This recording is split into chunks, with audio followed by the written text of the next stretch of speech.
दोस्तों, तो आज हम जानेंगे कि क्यों मनाते हैं भारतवर्ष में विजयदशमी यानी दशहरे का पर्व। आश्विन मास की दशमी तिथि को मनाया जाता है। यह त्योहार बुराई पर अच्छाई की विजय को मनाने के लिए माँ दुर्गा की पूजा करते हैं। माँ दुर्गा शक्ति और विजय की प्रतीक मानी जाती हैं। हम भारतवर्ष में लंबे समय से माँ दुर्गा को पूजते आ रहे हैं, लेकिन इसका त्योहार नवरात्रि के नाम से जाना जाता है। कुछ इस प्रकार है। एक बार महिषासुर नाम के बलवान भयानक दानव ने ब्रह्मा जी को प्रसन्न कर उनसे अमरता का वरदान प्राप्त कर लिया था।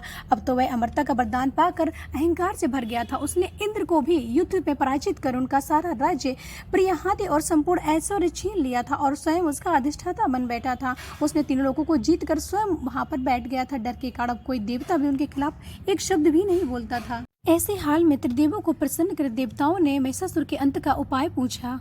त्रिदेवों ने अपनी अपनी शक्तियों को सामूहिक रूप से समन्वित करके देवी दुर्गा की रचना की, जो आदिशक्ति जगदम्बिका के नाम से विख्यात हुई। सभी उपस्थित देवताओं ने अपने अपने श्रेष्ठ आभूषणों और हथियारों से देवी को सुसज्जित किया। भगवान विष्णु ने उन्हें अपना तेज सुदर्शन चक्र दिया। भगवान ब्रह्मा ने कमंडल और शिव ने अपना शक्तिशाली त्रिशूल भेंट किया। इस प्रकार शक्ति पाकर माँ दुर्गा हिमालय के सिंह पर सवार होकर के महिषासुर की ओर प्रस्थान करने लगी। उनके सिंह की गर्जना से पर्वत, नदियां और संपूर्ण आकाश गुंजायमान हो रहा था। इस भयंकर नाद से महिषासुर को भी माँ के आने का आभास हो चला था, लेकिन फिर भी वह नहीं डरा और उसने अपनी सेना को हमला करने का आदेश दे दिया और यह महायुद्ध शुरू हुआ, जो कि 10 दिनों तक चला। इस पौराणिक युद्ध में महिषासुर कभी भी एक रूप में स्थिर नहीं रहा। हर बार वह रूपों को बदल रहा था। अपने क्रोध में आकर वह भयंकर भैंसे के रूप में कभी परिणत होता, कभी हाथी तो कभी विकराल दानव और देवी की ओर टूट पड़ता। तभी माँ दुर्गा ने उसे अपने शक्तिपाश में बींध लिया और उसने आधा भैंसे और आधा मनुष्य का रूप धारा। तो लगातार युद्ध लड़ते रहने पर देवी माँ भी क्रोध में भर गई थी और उन्होंने भयंकर लाल मुख करके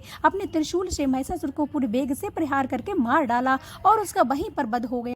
दुष्ट महिषासुर के वध से सारे देवता प्रसन्न थे। तब से यह त्योहार विजयदशमी के नाम से विख्यात हुआ। अगर आपको यह जानकारी पसंद आई हो तो कृपया लाइक, शेयर एंड सब्सक्राइब करें। Thank you.